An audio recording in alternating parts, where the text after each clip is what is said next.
कौमी reporter. Vitiligo शरीर पर पड़ने वाले उन धब्बों को कहते हैं जिन्हें आमतौर पर हम सफ़ेद दाग कहते हैं। अगर पिछली जनरेशन में किसी को ये बीमारी रही है तो आने वाली जनरेशन में इसके होने की संभावना अधिक होती है और इसीलिए ये बीमारी आनुवंशिक कहलाती है। इस बीमारी से आमतौर पर कोई परेशानी तो नहीं है, लेकिन सौंदर्य से जुड़ा होने की वजह से अक्सर हीन भावना घर करती है। हालांकि एक्सपर्ट्स कहते हैं कि इस बीमारी का अब इलाज मौजूद है, लिहाजा परेशान होने की ज़रूरत बिल्कुल नहीं है। क्या है ये बीमारी, कैसे इससे छुटकारा पाया जा सकता है, यही सब कुछ बता रही हैं डॉक्टर संगीता, जिनसे जानने की कोशिश की हमारी संवाददाता रश्मि ने। मैम, वाइट स्पॉट एक्चुअली में हम चाहेंगे कि आप बताइए कि लोगों को वाइट स्पॉट है क्या? वाइट स्पॉट एक तरह से सफ़ेद दाग कहते हैं जो लोकल लैंग्वेज में बोला जाता है, और इसे विटिलिगो साइंस लैंग्वेज में कहते हैं। सफ़ेद दाग आपने गांव में, शहरों में सबको देखा होगा। एग्जैक्टली होता क्या है विटिलिगो और सफ़ेद दाग? सफ़ेद दाग एक तरह से ऑटो इम्यून डिजीज़ है जो मेलानोसाइट्स, जो आपकी स्किन के अंदर जो मेलानोसाइट्स है उसको ख़त्म, डिस्ट्रॉय होने लगती हैं। और उसका कारण ये होता है कि शरीर की कोशिकाओं को ये नहीं पता चलता है कि ये मेरी ही सेल है और वो अपने आप उसको डिस्ट्रॉय करने लगता है।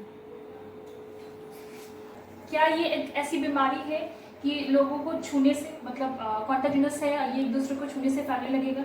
ऐसा कुछ है वाइट स्पॉट्स के बारे में? नहीं, ऐसा नहीं है। विटिलिगो और सफ़ेद दाग छूने से नहीं फैलता है। ये एक ऑटो इम्यून डिजीज़ है और ये आपके साथ ही रहती है। अगर आप किसी के साथ उठते बैठते हैं, खाते पीते हैं, तो इससे कोई भी आपको डरने की ज़रूरत नहीं है। ये उसी को ही, जिसको है उसी को ही रहती है। और मैम, ये जो वाइट स्पॉट है, ये इसकी मोस्टली क्या एज है? किस एज में मतलब वाइट स्पॉट्स हमें आ सकते हैं? या फिर अगर हमें वाइट स्पॉट हो भी गया है तो क्या हम इसको रिकॉग्नाइज कर सकते हैं, पहचान सकते हैं? और कितना समय लगेगा हमें इसके पूरी तरीके से बॉडी में लक्षण दिखने के लिए? ठीक है। विटिलिगो में होता क्या है कि आपको जो एज होती है वो मोस्टली 10 से 30 साल के दरमियान ज़्यादातर देखी गई है। और इसमें मेल और फीमेल कैरेक्टरिस्टिक्स का ये नहीं कह सकते कि मेल्स को ज़्यादा होती है, फीमेल्स को ज़्यादा होती है। ये एक जेनेटिक डिसऑर्डर है जो एक रेस से दूसरे रेस, मतलब आपके पेरेंट्स से अगले जो जनरेशन होगी उसको जाता है। आपके नाना नानी, दादा दादी किसी को भी हो सकता है, तो उसमें आपको आने के पूरे चांस होते हैं। दूसरा आपका रहता है कि क्या आप उससे कैसे रिकॉग्नाइज करेंगे। तो विटिलिगो में होता है क्या है, आप सफ़ेद तरह का एक दाग जो एक इंजरी के बाद है, या नॉर्मली आपको कोई स्क्रैच हो गया है तो उसके बाद में आ गया, या कोई हल्का सा पैच गिर गया है और उसके बाद में वाइट हो गया है, तो आप इस तरह से रिकॉग्नाइज कर सकते हैं कि आपकी स्किन और वो जगह वाइट कलर के अलग से दिखाई देता है, जिसमें किसी किसी केस में, रेयर केसेस में इचिंग होने का चांस होता है। नहीं तो नॉर्मली एक नॉर्मल स्पॉट रहता है और कोई दिक्कत नहीं होती है। तो मैम, इसकी बेहतर इलाज के लिए हमें किस तरीके से ट्रीटमेंट लेना चाहिए? वैसे विटिलिगो 5 तरीके का होता है जो अलग अलग बॉडी पार्ट में फैलता है और चीज़ें होती हैं। जैसे हम कहेंगे जनरलाइज हो गया, सेगमेंटेड हो गया, फोकल हो गया, ट्राइक्रोम हो गया और यूनिवर्सल हो गया। तो ये 5 तरह के विटिलिगो रहता है। आप इसको पर्टिकुलर पैच और जगह से देखा जाके पहचाना जाता है कि फैल रहा है या नहीं फैल रहा है। किसी भी आप स्किन पे स्पेशलिस्ट के पास जाके इसका इलाज करा सकते हैं। इसमें स्टेरॉइड्स और फोटोथेरेपीज़ का इलाज किया जाता है और मेडिसिन होती हैं, ऑइंटमेंट्स होती हैं, दी जाती हैं। लेकिन जो देखा गया है उनमें ये देखा गया है कि जो स्टेरॉइड्स हैं वो लंबे तौर तक वो नहीं दे सकते हैं, और दूसरा है फोटोथेरेपीज़ मोस्टली सभी लोगों में कामयाब नहीं होती हैं। उसके लिए क्या किया गया है, आजकल नई थेरेपीज़ आ रही हैं जिसे हम कहते हैं मेडिकल कैमोफ्लेजेस।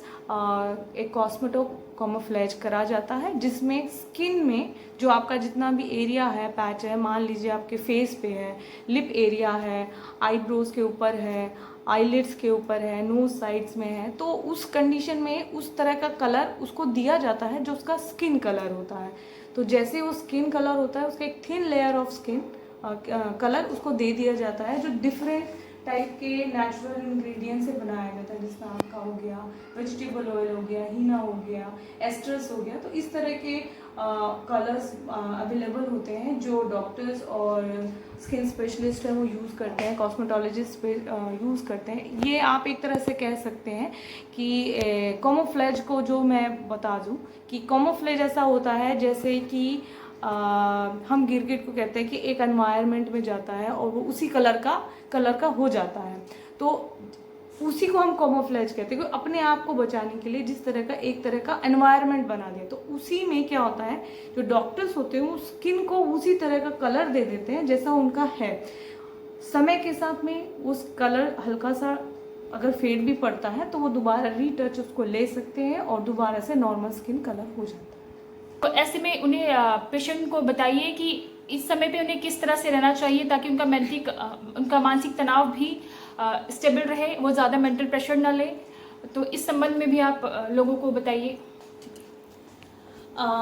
विटिलिगो और सफ़ेद दाग, लोगों की धारणाएं बहुत अलग अलग हैं। समाज का जो प्रेशर है शादी को लेके लड़का और लड़की के लिए वो बहुत ज़्यादा है, जिसके कारण माता पिता, उनके भाई बहन सभी परेशान होते हैं, क्योंकि एक का होने का मतलब है कि सबको अंदाज़ा लगाया जाता है कि उसके भाई को या बहन को भी हो सकता है या आने वाली जनरेशन में हो सकता है। तो हो सकता है शादी के लिए उनके लिए दिक्कतें होती हैं, बट अगर समाज में चीज़ों को एक्सेप्ट किया जाए, पेशेंट को बहुत मेंटली टॉर्चर फील होता है जब समाज उस तरह की प्रक्रिया उनके ऊपर दोहराता है, बार बार उनको याद दिलाता है कि उन्हें वो सफ़ेद दाग है, वो उनकी गलती नहीं है, ठीक है, क्योंकि जो साइंस कहती है इसका कोई विशेष कारण उन्हें देखने को नहीं मिलते हैं। ये किसी में भी हो सकता है, आज आप उनको कह रहे हैं, कल आपको भी, आप फैमिली में किसी को हो सकता है। तो प्लीज़ अगर किसी को होता भी है तो उन्हें सपोर्ट करें, उनको मेंटली सपोर्ट करें, उन्हें कोशिश करें कि उनको ये बताएं कि कोई बात नहीं, ये चीज़ें हो सकती हैं, किसी को भी हो सकती हैं। आज का मुद्दा था सफ़ेद दाग, इससे जुड़े हुए हमने पूरी कोशिश की कि जितने भी डाउट्स हैं वो आपके क्लियर हो सके। इसी तरह की नई नई जानकारियों के साथ हम आपके साथ में मिलते रहेंगे, आपके सहयोगी नीरज के साथ। ये है कौमी रिपोर्टर।